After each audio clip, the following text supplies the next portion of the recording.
à toutes et à tous, donc on va se retrouver dans cette série de tutoriels pour apprendre l'HTML et le CSS. Ce sont deux langages qui s'exécutent du côté du client, donc dans le navigateur web. Et parce que ce sont des langages qui s'exécutent du côté du client, on n'aura pas besoin de configurer un serveur local comme pour le PHP et le MySQL.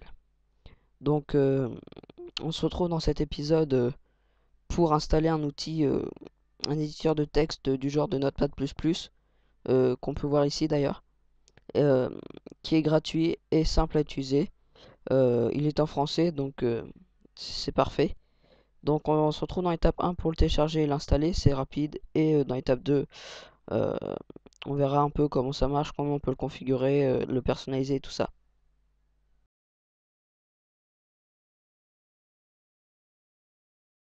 Donc on se retrouve dans cette étape pour télécharger et installer Notepad++.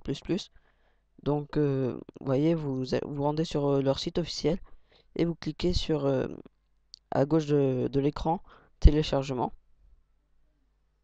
Et là vous voyez qu'il y a différents liens pour le télécharger.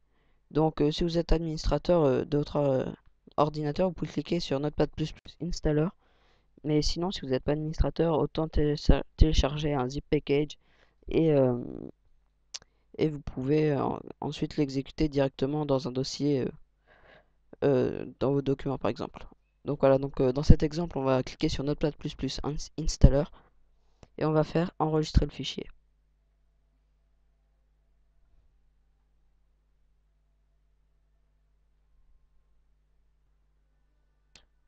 Voilà, donc là il recherche s'il y a un virus, mais normalement il n'y en a pas, hein, logique. Voilà, donc maintenant ça finit d'être téléchargé. Vous pouvez le lancer en cliquant dessus.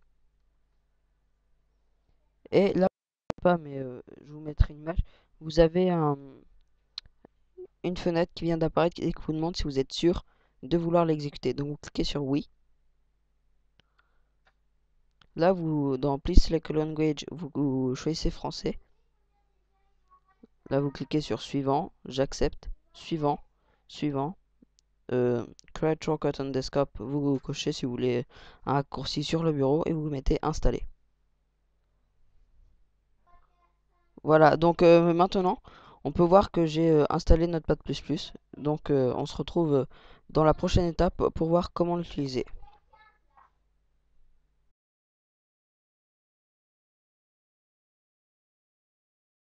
Donc voilà, donc dans cette étape, hein, je vous ai dit, on va regarder un peu l'interface de Notepad++. Donc une fois que vous le lancez, vous voyez ici le change.log. Donc c'est le fichier qui sera lancé à chaque fois que vous ferez une mise à jour ou que vous l'installerez pour la première fois. Donc pour faire un fichier HTML, vous avez deux solutions déjà pour voir la coloration. Là on ne la voit pas quand j'écris, quand je fais une balise.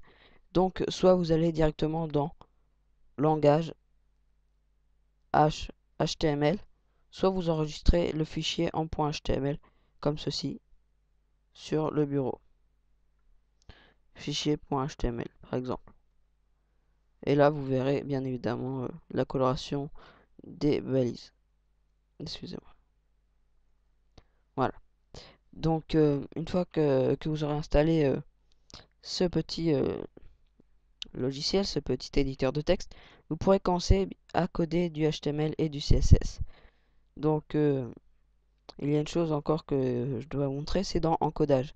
Pour éviter que vos caractères s'affichent de façon bizarre, vous choisirez encoder en UTF-8 sans BOM. Car en ANSI, qui est la valeur par défaut, les accents ne passeront pas et seront remplacés par des espèces de points d'interrogation dans des losanges noirs. Donc voilà, donc faut vraiment penser à mettre en UTF-8 sans BOM. Voilà, donc on se retrouve dans une prochaine vidéo pour continuer à apprendre l'HTML CSS et plus tard pouvoir développer votre site web avec PHP et MySQL.